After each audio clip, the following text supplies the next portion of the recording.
in general, there's a lot of decent yields on the wheat side so far. Hi, everybody. Welcome back to the Comstock channel. I'm Marlon Bowling with you. Thanks again for joining us. As always, make sure you like these episodes and share these episodes with others. You can subscribe and click that little bell icon down below. That way, we'll notify you every time we post a new episode out there, and we'll keep you updated on the newest information that way. Well, my guest today is David Meisner. Now, David happens to have a custom harvesting crew. David, you're actually based out of Oklahoma, is that right? Yes, that is correct. I live down in Elk City, Oklahoma, to be exact. And David happens to be the president of U.S. Custom Harvesters this year. So it's a treat to get to have you on to talk with us. I know we've been trying off and on for a few weeks now as you venture northward in the wheat harvest. I think you just made a big leapfrog move here in the last couple days from Kansas all the way up to South Dakota now. Is that correct? Yes, that's correct. The last place that I was combining was just on the south side of the Nebraska line in Kansas. We were about 2 to 3 miles south of the state line, and then we moved up to South Dakota, and we're just on the north side of the Nebraska line. Where I'm at right now, we're probably about 35 miles north of the line, but got some other stuff that we do that's closer to 5 miles from Nebraska as well. Okay, so give me a rundown of what you have been finding so far. From what I hear, and the market seems to think that the wheat crop is better than they had anticipated earlier after the wheat tour.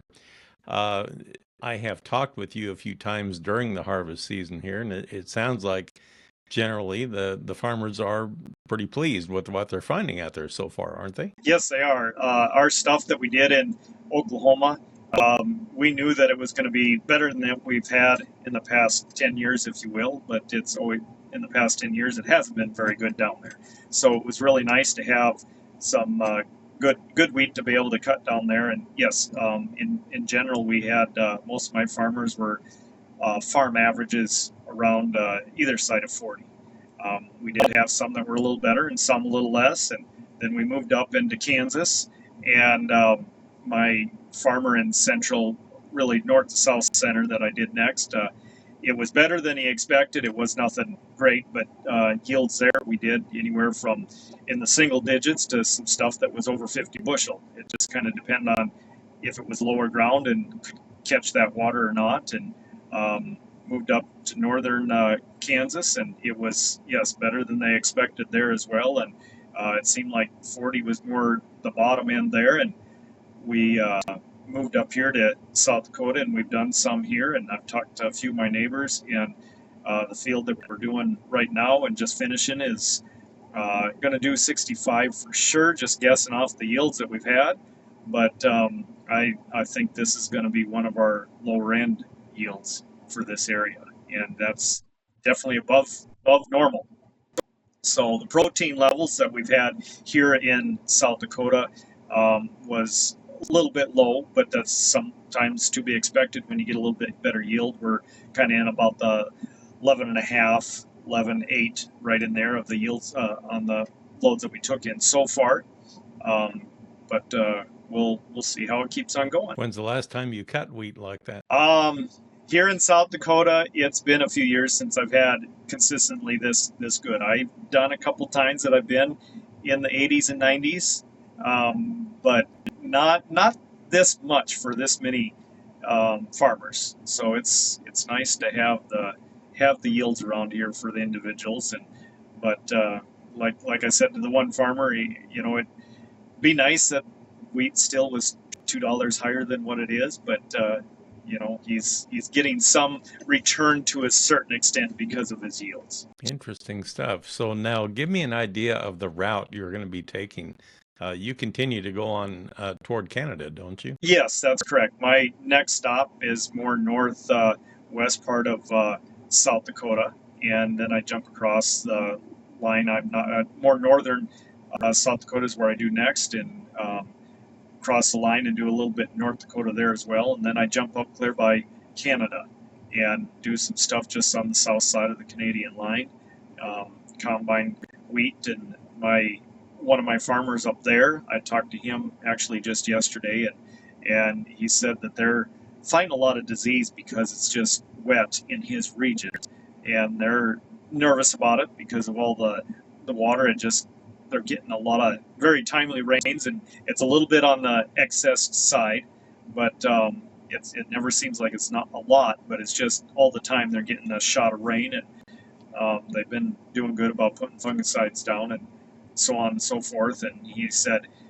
he's only seen one guy that's had some wheat that's been falling over so far, and hopefully that's where it kind of stays limited to. But time will tell. My one guy puts a lot of uh, growth restrictor on his wheat to try and help out on wheat from falling over, and it's been doing some good for him and helping out on keeping good quality on his test weights as well, because the wheat is standing up. Well, now that you're in South Dakota, I just wondered if you have seen any remnants of that flooded area that we have talked about so much. You know, when you get closer to the Missouri River Valley and over into southeast South Dakota and northwest Iowa, you know, the flooding was rampant there, but I'm imagining maybe you're staying a little farther west than that and you haven't run into that so that you have any problems traveling. Right, I'm on the west side of the Missouri River,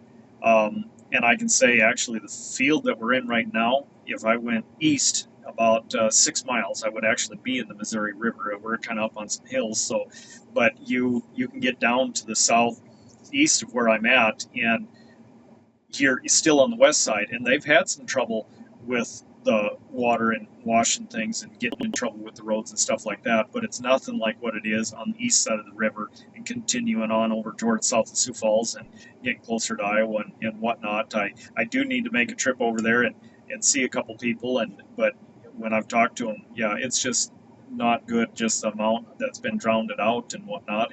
And I can even say that there's a couple fields around here that I've seen a few areas, soybeans, that the water sat long enough that in some lower spots, and it drowned the beans out. Well, in your role as president of the U.S. Custom Harvesters, I would imagine you have a chance to kind of compare notes with your colleagues out there, your fellow custom harvesters. Is everybody seeing more or less the same thing this year? I know you all take different routes. Yeah, it pretty much. There's in general there's a lot of decent yields on the wheat side so far.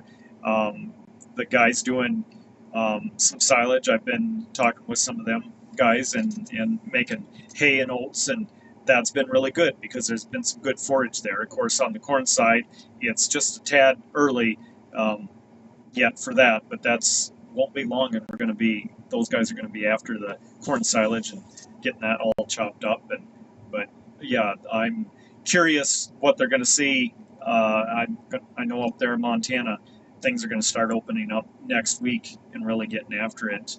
Um, the crops there in Montana. Now, do you get into anything like soybean harvesting or corn harvesting, or do you stay with the small grain? So I come back in October and do soybeans and corn back in this same region, and the beans and corn look, for the most part, all of them look pretty good. I could say there's one farmer that I know that has some soybeans, and I can see he put some tile in a couple of years ago, and I can see that there's a difference where some of that is at. And but in general, around here, the beans and corn look really good, and they're usually more on the short side, needing another rain.